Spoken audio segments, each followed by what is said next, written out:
All right, new angle. What do you think? Sitting on top of the computer, not bad. Anyway, let's continue our German literature series with All Quiet on the Western Front by Erich Marie Remarque. You've probably heard of this book from high school or because it's one of the most famous books about war ever written, though the actual name, if you translated it, is Nothing New in the West. And it's World War I trench warfare from the perspective of a German soldier on the Western Front. And it's a thin little book. It's not a hard read, but it's a really important one.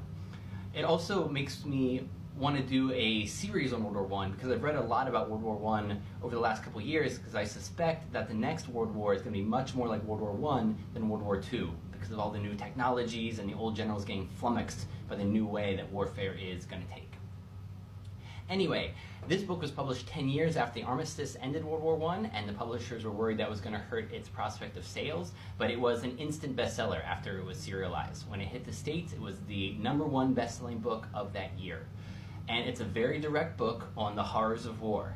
As he says early on, this book is to be neither an accusation nor a confession, and least of all, an adventure. For death is not an adventure to those who stand face to face with it.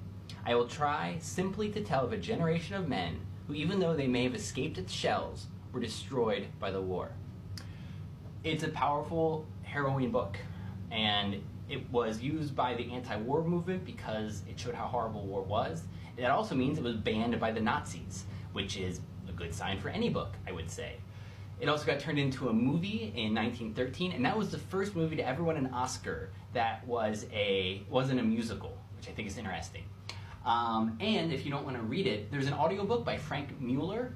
He was the great audiobook reader of the 80s and 90s, of his generation, really. He does a version of Moby Dick that just lets it wash over you. So I would love to hear his version of All Quiet on the Western Front.